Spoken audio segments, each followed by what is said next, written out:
none twashimye Imana ino mwaka wa 2025 Imana itwubakiye urugo murumva ko Imana yadukoreye byiza. Nshaka kwamiriza abasore bari hano muri iteraniro uya n'abajyambona bakanyebeshaho tubonye umugabo w'umuje 25 niyo ntangiye umuntu wubatse urugo ko bidakaze ari mu rugendo wari n'abantu barutwa n'imyaka y'urushako kandi barimo barutwa n'urushako rwanjye ari kima kujya mu gishime muri iteraniro yanyubakiye ndumuje rero umwete abashene muri iteraniro mfite 23 n'umugeni wa 22 turaga couple gatoya kagakene iyo mu maranzi kera dusenga mu bibari nihanye ndi umusore ufite 20 hanyuma nshingirwa afite 23 hafi 24 nahoraga amezi nk'abiri Imana ibinyakiro n'umukene we ariko mfite amasezerano menshi y'Imana yaramuze ibintu byinshi mu byinshi byicayemo ndimo ndasengera umwifato abantu Imana ugire neza bitwara gute nicyo ndi gusengera gusa ntacyo haleluya niwe ndasengera management y'umugisha nawe ibintu Imana yarabimana ntacyo mbona urasenda buri kinacu arakimwe ibintu abantu bifuza mu isi ndabifite ndetse niba nifuza indege niyibura hano ibindi ndabifite watabifite mwihangane aramashimwe acumuza abandi mwihangane narazarazuka siyo mupfore mu gituroyi hari n'abandi ngo n'igihe yasuye n'abandi yasuranye nani musikaza abasura umwami wacu arashoboye amen shimye Imana rero kuje 24 rero urugendo twagenze rero ukuntu byatugendekeye nimwe gushima Imana rero shimye Imana hamwe namwe abanyamasaka Imana yabavanye mu ruserero akagaruka iwanyu abanye mu yagutira abagarura hano nubwo bitaruzi shimye Imana aho bigejeje kandi muri ntwari cyane mu mezi angahe karimo karabuza ane akabije ni menshi ntabwo agera ko naje kubasura hano tuvuye mu ruhengeri ndabyibuka cyane tujye mu ruhengeri hano ntabwo rero ntabwo ari menshi nubwo yaba ari nayo izi mbaraga zakoze hano ntabwo zisanzwe Imana yo mu ijuru ibaho umugisha kandi Imana narayisenze ngo ndi umusore ndita ndi umusore natanga umushara wose nubaga aho ndi bujye hose narya byose bike ndi umusore natanga n'umushara wose kugeza inyubako yo mu kansere y'Yesu uba mushumba natanga umushara wanjye kugeza inyubako yose ntacyo byambwiraga ari umusore yashaka kasha hano umubaza n'ibiryo yabikumva akibaza kumva ko wasika kumva ibyo mwashimye Imana bya mugashimye Imana ko basakaye hano hagiriye kumva mu kansere y'Yesu yaravuga ibintu mwabonye hano amusineza muri ni batu wa promote na promoka genda guhanwa akwamira hano bashira Imana batapfuye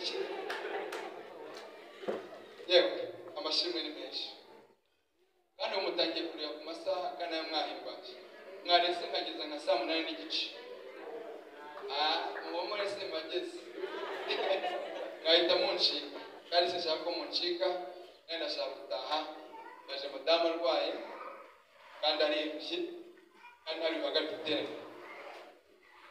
kandi ntacyo ndi umukoreho n'ubundi namushakiye imiti nayimuhagiye gukomeza ndebe uko bimeze kandi iyo ndi gukora hano nshatse mukiza gusa nashimye Imana mu iterano rya mbere yuko Imana itemeye kumukiza abona amafaranga yanjye bayatwaye aho muri farumasi yamuha agaciro abize farumasi n'abaganga babona akazi kaje mucumu akarije Imana ijya gukwatira uwize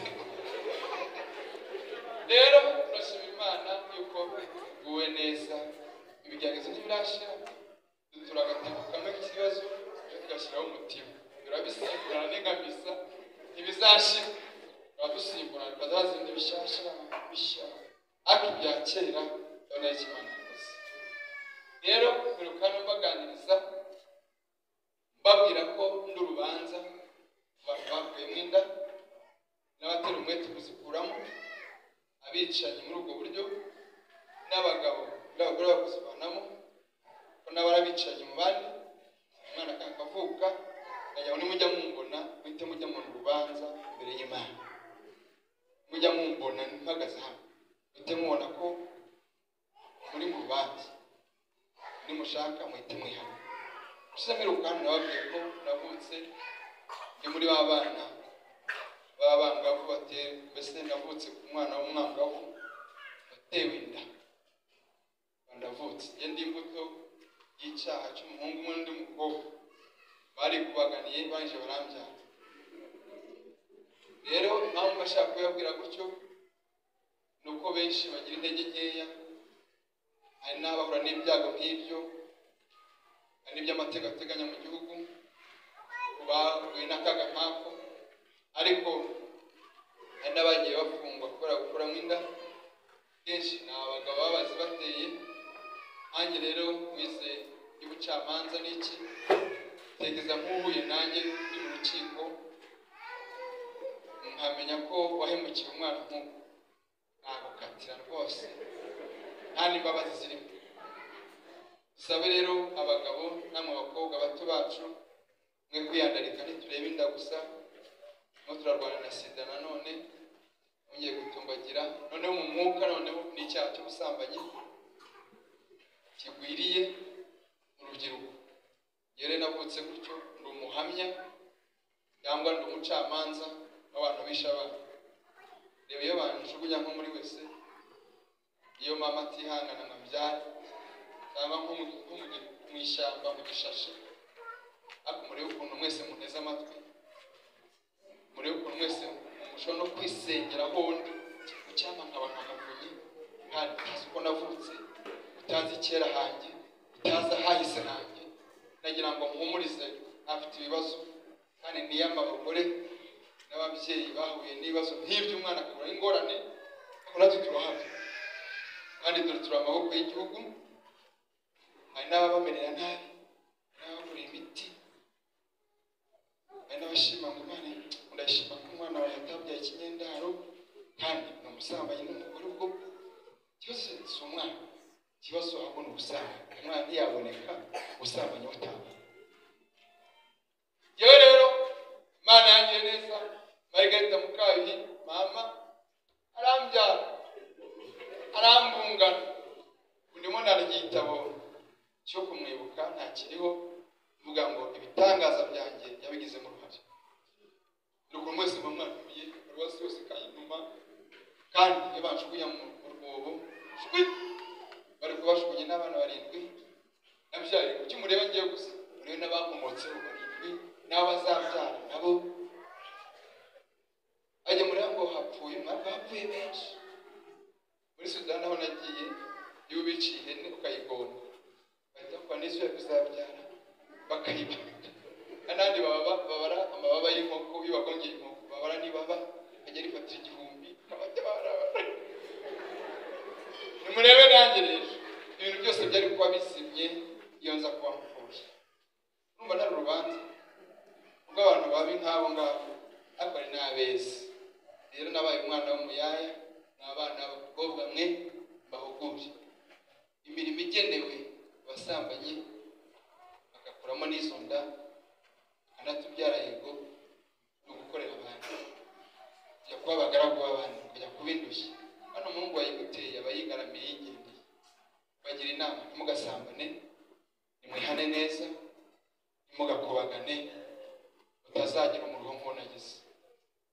Kuko mama yaje gushaka nyuma y'imyaka 7 yambyaye, bambaye umwana w'umutahana, bantanye nk'amajyambere kugira ngo ndibishingira, bantanye muri rugo.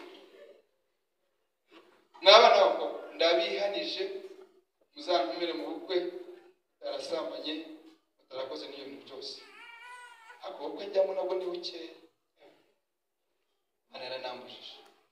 Ariko najya mu bukwe gacumura, Imana yaba amagambo mu Bucamanza 16 umugani w'igiti gituramo k'umuyobozi. Kimwe kiraza, ngewe ndumufata mwese mujye munyoboka kandi mujye mwubaha ariko muzabibu sinakirwa n'impungabana hejuru y'ibiti bigatuma amavuta yanjye atuma nkundwa n'Imana n'abantu angirika amavuta yanjye agutajyaho kubera iki amavuta yanjye atuma nkundwa n'Imana n'abantu atangiye kujya mu ishishi ariko tutajyamo rwose sihangane ufite ubuhamya kujyamo udafite ntabwo njyamo ejo mwene wacu washyingiwe bwa gatatu aboteye bafite ba nyirabukwe batatu basebukwe batatu kandi umugore wawe ntiyapfuye barahari ntaho njya ibyo bituma ubutaye atuma nkundwa n'Imana n'abantu atokora urumva ntarakaniye ahandi ntajya iyo umuntu yapfushije yararwaje umuntu ari inshuti yanjye ntambwire akamara amezi 6 akantumira yapfuye ntaho njya ni inshuti y'intumbi ngomba gusura ntawe ako bitunguranye ndagenda kandi atabara nk'abantu gusa nshobora kujyayo rimwe kubera ko umuntu yabuze abantu ariko ubundi aho njye amenere hafi ijambo rya mbere nabaganirije yuko n'urubanza sindimubukije njye niyikiriza yego bumvise no batakwikirije gize n'uwanjye bya kabiri nshaka kubabwira kubera ko Imana yavuye kure aho sinapfuye nababwiye kugeza ubwo impaye icyubahiro impaye n'umurimo impaye umuryango umuntu wubashywe mu gihugu ntaragiraga inyuma sogokuru nyogokuru byose hano none wese kunyita izina rero iyo nshaka guheraho kugira ngo ninjire mu cyanditswe kera naje kwitwa irindi zina n'Imana siracyabita mwebwe amazina mashya amasengesho John yahise izina rishya Imana yayita amazina umuziko n'abatubanjije bitaga aho basengeye wasaba amazi nka Samson iriba sabiha amazi akagita ngo ni Eni Hakori iriba ryo wambasha abari ni Beteli andi bagita imigezi bagita imisozi Imana yita amazina ti ntabwo narege abana b'inkuba nibakefa amazina nkayo n'uyu munsi irakita rero ntabwo byahagaze ndi mu masengesho rero yanyise izina kugira ngo inyigisha guca bugufi iteka ryose ko muzambura izina yanyise rero yanyise ngo nta cyanjye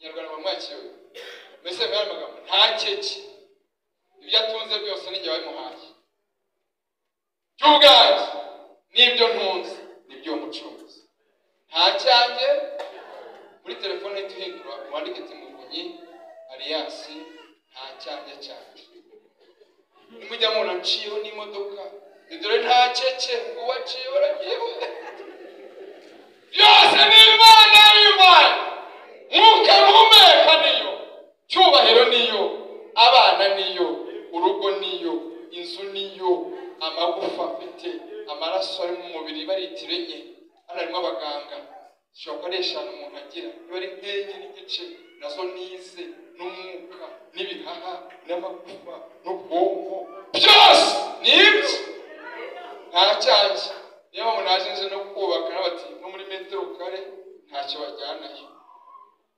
mwumva nicyo mvuga ntacyo bajyanayo kandi Imana yise nsuri yambwiye ngo nta muntu wankoreye uzakeneshwa nuko yitanze kandi ubutunzi bw'abantu bankoreye ntibuzashonga nk'isabune zagenda mugwiza mpereye nitange nakabaye narakene jo sema amen mushumba haleluya mushumba rero ko musetse Imana wabari iryo futi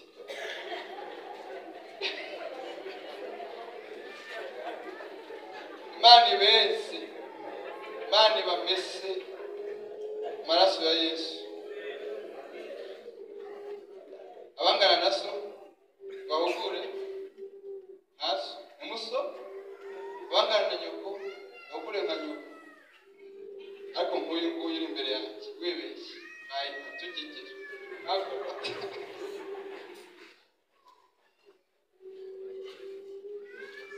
ari mu makaye. Haleluya, ari mu makaye. Haleluya, haleluya. Sinavuye kure ntubizi, nta cyanjye cyanjye. Indirimbo eshanu amuri indirimbo eshanu kuri telefone eshanu iyo ndi mu bihe ndaririmba. Baje kunsuraho indera mu nzu urayizi isize amase aboneka kurongera hasi n'imiryango iriho vidanje ariwe n'umuswa.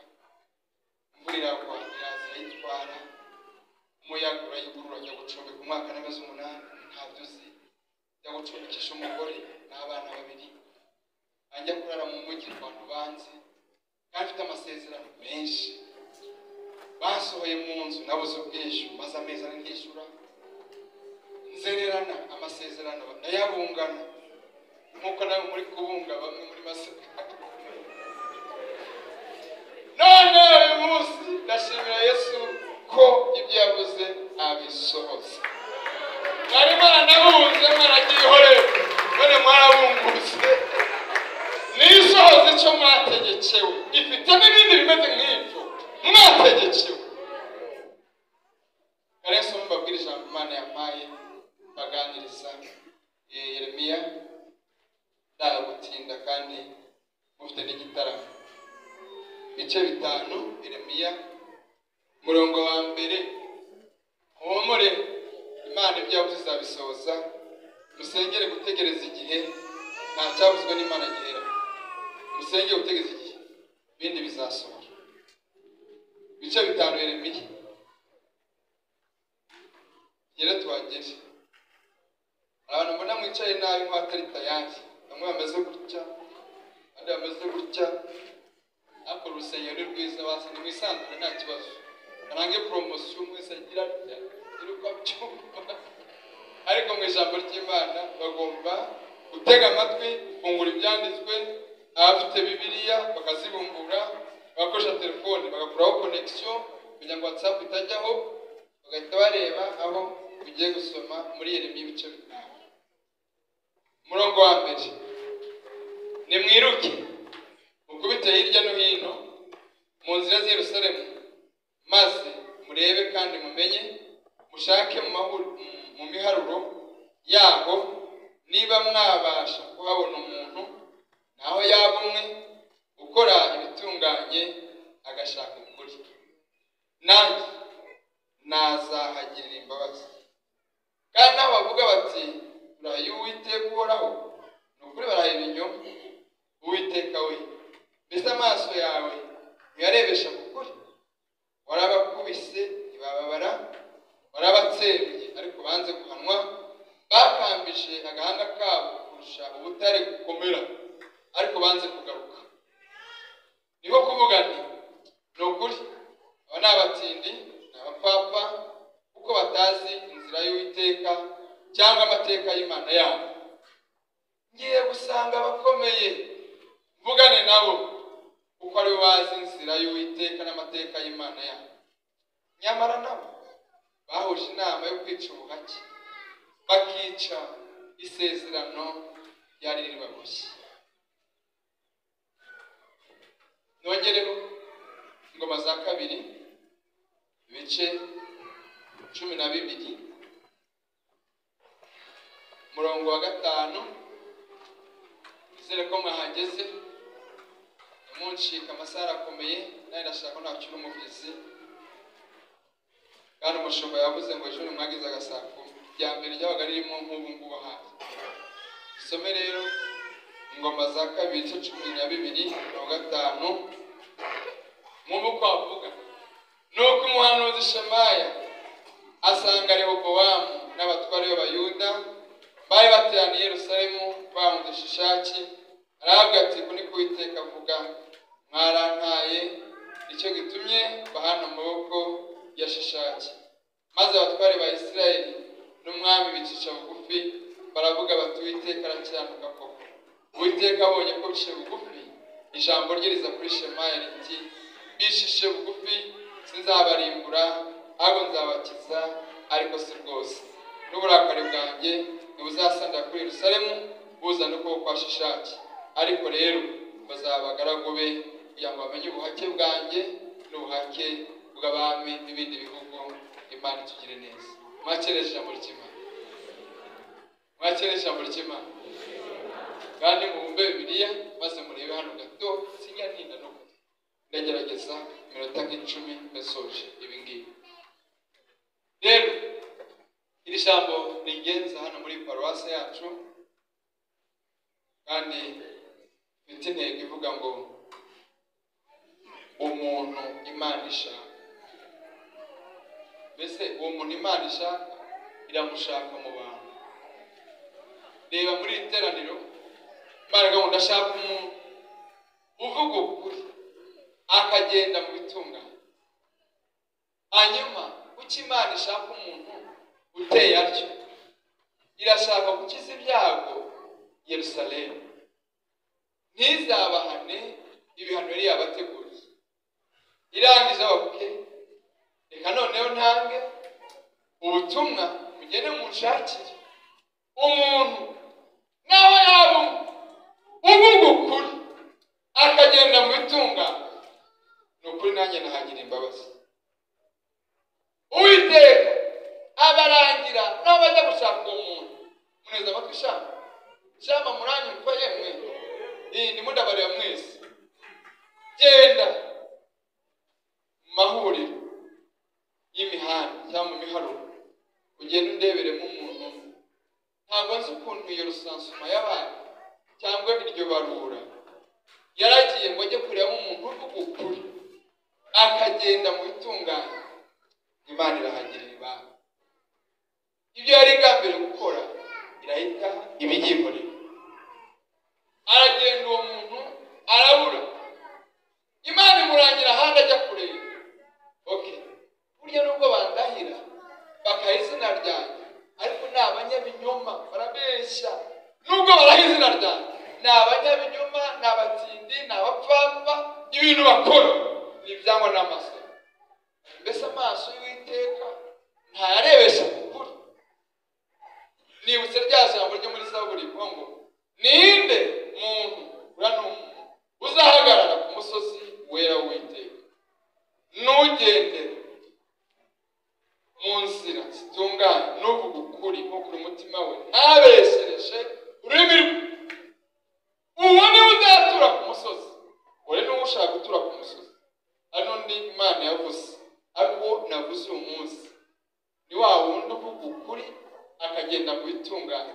Bya bindi bya mbere by'umusozi wera ni byinshi, ariko ibyo umuntu ahagarara mu cyuho Imana ikadukiza ibyaha ni ibi gusa isaba: uvuga ukuri ugenda mu bitunganye.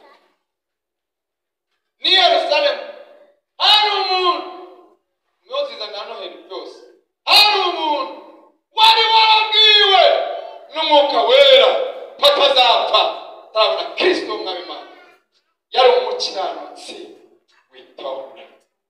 Uwo muntu yari umukiranutsi witonda, yarahanuriwe n'umwuka wera patazapfa atarabona Kristo umwami Imana. Uyu munsi ni umuntu uruhu, ariko ukenewe uyu munsi n'uvuga ukuri ukagenda mu bitunganye. Imana imubuza imubwira ahandi arebe, yamubakomeye, yamubaza amateka yanjye. Bandi tuvuga ibitangaza by'Imana.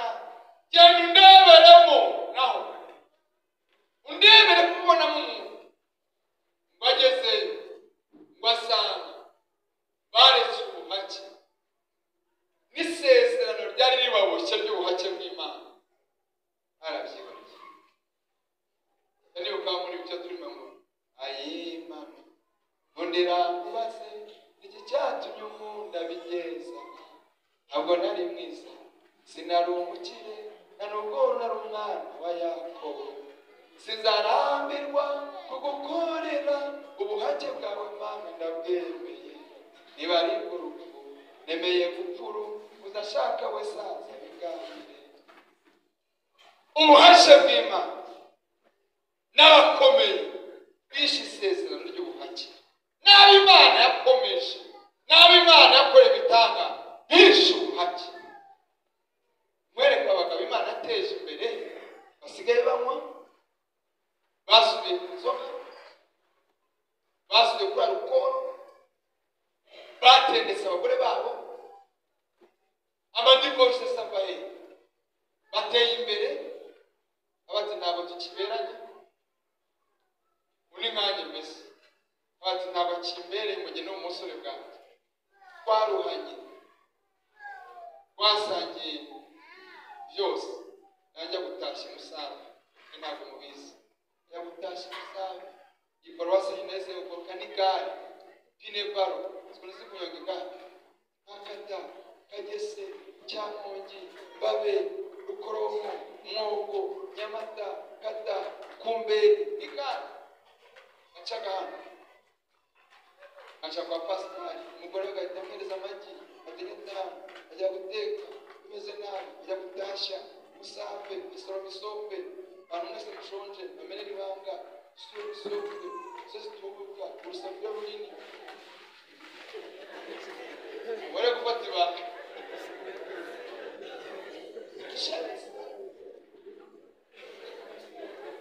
none abantu Imana babonye ibitangaza by'Imana babonye amateka y'Imana barangije bica ubuhake niba n'abamama sinkica ubuhake barangire umpatse neza kw'irembo ry'ubugingo umpatse neza kw'irembo ry'imibereho ntiwansize ndashoboye baganiriza umwami wishe ubuhake yamwumva ikintu Imana yamukoreye namwe mwirinde mutazica ubuhake iyo mvuze gutyo ntabwo mwese mwashize abantu batananiza imyenda yawe iyo mvuze gutyo kandi batakukura hari abantu b'abanyakuri bakiri banakuzira baracyahari ni Sarudi yahabonaga intumbi umukwe yaryana ikito ni Sarudi iyo mbarebye muri intumbi akaba hari n'abandi ariko bataruje imyenda yabo Sarudi undi wazajyana nawe kuko babikwiye ivuga ngo ntabwo Imana itura mu gatebo kamwe Uwiteka asabe Imana izabanduye izi n'abantu bakirinze ubwere bw'ubugingo bwawe ese turi kumwe cyangwa Imana yo umugisha nashaka kubabwira ko bamwe bishe ubuhake nimwica ubuhake byose niho bituruka abantu bataye Imana umwami Rehobowamu warwanya urugamba rwinshi nyuma y'iriya myaka 3 gusa yanabasomeye Imana imaze kumutsindira intambara zose amaze imyaka 3 yonyine we n'abantu be n'abaturage be bahita bari kuwiteka baramwibonera baramureka Imana nayo uya yaratumye n'abahanuzi iratuma banga kumva itikora ku ntekerezo z'umwami Shishaki umwami wa Egiputa Imana yavuga ngo genda unterere bariya genda batere barantaye genda batere bangije abatere barahunga bari nk'ahantu bahungiye Imana itibasanga ituma Shemayi umusire n'igihe nimwumve kuwiteka avuze yewe nitwa Shemaya irambwiye ngo uko mubayeho ukuntu mubayeho n'uburushyi nuko mwantaye mwarantaye mubayeho nabi bahita baca n'umwami wabo Uwiteka arakiranuka koko basaba Imana imbabazi ariko tugiye kubabarira ibasigariza akantu gatoya kazabumvisha guhakwa n'Imana no guhakwa n'abandi bantu uzarebe ibintu ukora n'umuntu ubonamo nawe yakwambura kandi ari namwe ntiwongera gukoresha akakwambura waramukoreye wararushe n'abandi bantu bakora abandi ariko murebe ari Uwiteka ashaka kwigisha ubuhake bwe aho butandukanye n'ubw'abandi bantu icyo natanze urugero wenda sinzi ko nta mwabyumva gutyo abo natanze ngo nabuze nk'umukobwa ntabwo kwihangana cyangwa umusore wabona nishyingire akanahubuka yakwishingira uwo abanye nawe agakomeza akamusindiraho cyangwa akamusambaniraho akaza mu rusengero mu cy'itorero n'Imana mumbabarire bene data mushumba ko bati muzamura ibiganza mwumvise ko yatubizamura ngamara kubizamura wa muntu wese utumubabariye nawe ahise ahinduka ntacyari wa wundi azabanza yumva ubuhake bw'Imana yamuyoboraga yenze abakobwa bakinambye bataracisha umugeni muri kositara cyangwa idirishya barindiriye Imana ngo izabashyire kandi bafite umubiri nk'uw'abandi atari ibirenge n'abasore batari ibirenge barindiriye Imana ariko ndakirwanira bariya muhanura uzumva ubuhake bw'abagabo no guhakwa n'Imana ya mahoro wagiraga ntayo uzagira kanogere muhanurize wawe umukobwa cyangwa umusore nutanyurwa n'ubuhake bw'Imana uzaba wishakiye umuruho nawe twakirijwe rimwe turasenga ngo Imana ituyobore niba ari umwiriye bocyungu rero umunyurwe n'ubuhake bw'Imana amagambo akomeye ariko nta kuri muyakire Imana yashaka umuntu ukuri akagira ngo itunganye abonye ibitangaza by'Imana imwica hake maze bikureho umugayo wose rero Imana ibambere umugisha nabuze ibintu bitarimo imigisha myinshi ariko nidushaka ubwami bw'Imana gukiranuka ibindi byose bizaza ari inyongera yewe nta cyanjye ya modoka y'akazi cyose bayitwara n'iy'umwuka muhumeka ishatse yagufunga yande kundi rusoro cyangwa Kanombe bizaterwa ntagezweho umva rero nzakora Imana niyoroshye nta cyanjye cyane nta mubyeyi nta mugabane wa data nta wa mama nabifite Imana yabakundishije ababyeyi babo inasenze Imana ari umuntu mwene wacu utaranyitayeho kandi ubushobozi bazimu barangiza najya kumusura kenshi kuri wabo nagiyeyo Imana inyitungiye uri abajya hari ku sizazo Imana nziza ntukabe nk'abandi ntawagira icyo akumarira ntagize uruhare muri we unanyo kuwakubyaye ntacyo yakumarira ntagize uruhare muri we ntukubake ku bantu ibyo wubaka ku Mana ikoresha abantu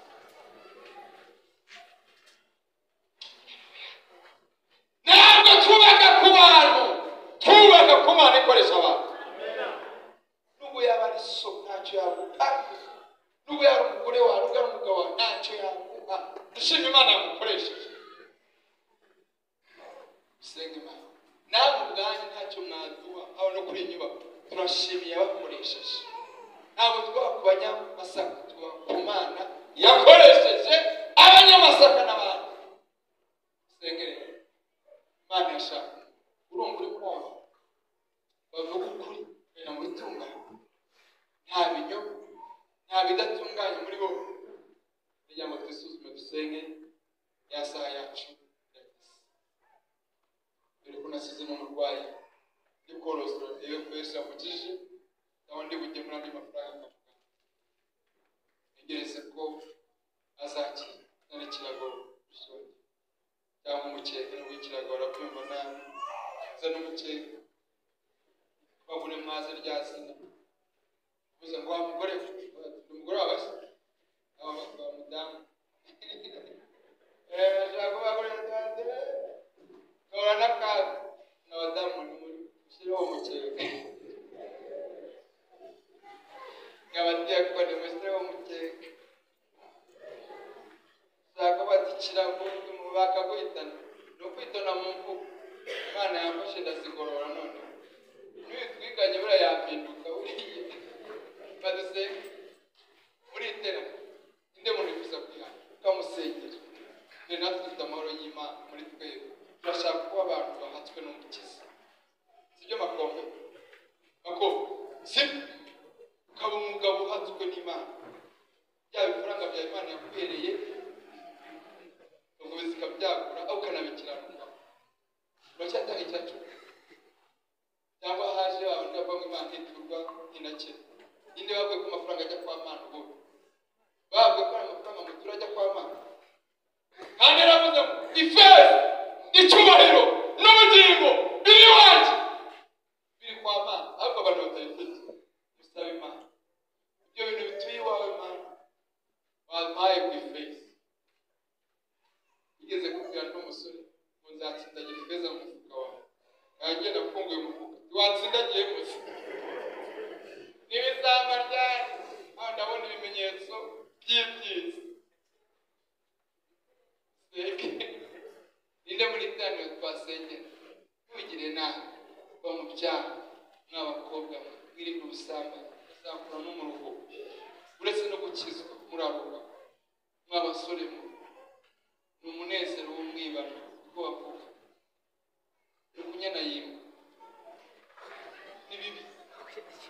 ni bibi ubundi abazinugwije bya umuzinuko ni bibi n'uruserero rw'ibyaha ntimukabicumbi ry'ibyaha mw'ubuturo bw'umwuka wera mw'abagabo mw'abagore muri hano bene data usangiye inzira ntimubwice ubuhake ntimukibohore twabonye abagore bibohoye tugenda muri gahunda y'abantu bakijijwe twabonye n'abagabo mujya mwambara mwambara nk'abashimana icyubahiro n'abagabo nabo mwese mweshimana icyubahiro kubw'icyubahiro cy'Imana ngiye gucya nabuze amagambo hari mutamenyereye ariko nayo ni meza usenga Imana isabira mu musenge azamu ikiganza yifuza kwigana bateye umugongo inzira y'Imana tukambuka uyongera amakiri menshi ku Mana yacu iyo tugusengera urakaraga nawe usigaye igajya Imana yarampamagaye ngo nyivugishe tambuka nawe dusenge umuntu wihana gatuze byakomera rimwe mwari wamuhisha mwebwe abandi bayimanye turaza byakomera rimwe tujye gusenga Imana mwaremeza umubyeyi kwa muganga akabura igisa babigenza gute hari na Theobald kugira ngo umwana avuke iyo tujye gusengera bihana abakristo basengera abandi ngo Imana ibatere umwete n'urwo ruhinja ruvuke subize ndavuga nta sureba mukesha ikinyarwanda yango dusenge Imana ntabwo nasigaye ntabwo Imana yampamagara gutyo gusa ntabwo nakwimena inda Imana itampamagara muze wihana ntabwo Imana yabanzanye no kuvuga n'ibishoboka kandi urebye aho Imana ingereje niba muri Imana yampaye ndi gusangiza abantu nk'abaturage beza mu gihugu cyacu nk'amoko y'igihugu abaturage batarwaye abaturage bafite ibyaha abaturage bafite inzoga mu mubiri wabo dore kuko ubuyobozi bwacu bwabuze uko bubigenza bavuga bati nywa lesi si ukunywa lesi byarabananiye nywa lesi ariko twebwe ni mwihane nandi mujya mwitwaza mu rwa mbere rwa Timoteyo 5:23 kuko indwara yawe ujye unywa gakera uzasome munsi umurongo ukurikiyeho ibyaha bya bamwe bigaragara hakiri kare niyo mugarutse kuri uwo murongo gusa niba dutegeraho mujye munsi gatumurebe ibyaha bya bamwe bigaragara hakiri kare ariko ibyaha bizahishurwa nyuma byane barakora duhisha zagaragara nyuma rero mu baturage beza mu gihugu cyacu kandi abakandida b'ijuru yo gusenga Imana nawe musigaye ngo tumusenge nawe utarabumwe kamenere hano nta mugisha w'umuhanda ruba kugira ngo nabemeye bakize yabahinduye kuba abana b'Imana usengere n'ababibonyeho umugayo ese ari wowe ubonyeho umugayo usanga wakijijwe imigendere yanjye se mu bukuri nishuka cye nagiye mu idatunganye kandi namenye Imana wambese igishura wakongeye ukanyeza rwose uhaguruke mu mwanya wawe tugusengere hejuru terebye amaso yawe Mana imbabare umugayo mfite Mana igumugisha ubwo nuriya muvandimwe cyangwa namugera kwavuga gake gake nawe ninde ukijijwe wambaye ikanzu y'agakiza akibonamo umugayo kubw'aya magambo agahagara imbere y'Imana Mana wishime cyo guhaguruka furira igishuru mbabarira uko nagenze kudakwiriye muri kacu z'umwijima niye kwifata uko ntari nuko tujye gusenga ari umushoro babiza nagukomeza nawe utatsinzwe n'ijambo kuko sori n'umwanzi y'urugendo rwo kuja mu ijuru bafata bakubwiye ngo kirangwa muri ibyo yaravuze mu bisemo guhoranizwa shikwa bugakiza Kristo urera urakiranuka Mana uri umutunzi w'imbabazi niko witwa uri imbabazi witwa rukundo turagushimiye muri aya masaha y'igicamunsi watuguye neza amateraniro yose kuva mu gitondo kugeza muri aya masaha data twumvishe imirindi yawe igendaga gikora ibitangaza n'ibimenyetso ni nayo mpamvu muri uyu mwanya bakozi bawe n'abashiki bacu baciye bugufi ya munsi y'umusaraba bakeneye guhinduka ku bitare mugisha dore bamwe basubira inyuma abandi batanga inzira y'agakiza ariko muri aya masaha Emmanuel we abo bose ijambo ryawe ritubwira ukiri hano mu isi wavuze ijambo rikomeye wabarushe n'abaremerewe mwese nimunsangane baruhura dore bagiye kubaruhura bamaze kukwakira ibya kera byose bikuweho mbaraga z'Imana urukundo rwa Yesu mukabera bazeho cyane no kubatindaho tubakuye mu gitabo cy'umuvumo tubandikishe mu gitabo cy'ubugingo kandi imbaraga z'Imana n'ubutwari bwa Yesu ukomeze kubangaho muri iyi minsi ya none uzageze umunsi tuzakubona niko tukweretse iteraniro ryose mwami cyo dukeneye n'ubwenge bwawe kuko ubwenge bwa Satani nta kindi atanga ibihembo byiwe n'urupfu kandi ari kujana benshi abanyetorero abakomeje mu rugendo abakoze isoni n'abandi benshi bavuye mu buzima bwabo ariko muri aya masaha turasaba ukuri kwawe kuba bature kandi bamara kubatura baraba abana b'Imana koko nuba bature nubagiriye neza abageze ukundi abakoze ibyangwa nawe mu mvugo mu mikorere yabo batakunejeje muri uyu mwaka wa 2023 birangirane n'uyu mwaka twinjire mu mwaka mushya ari basha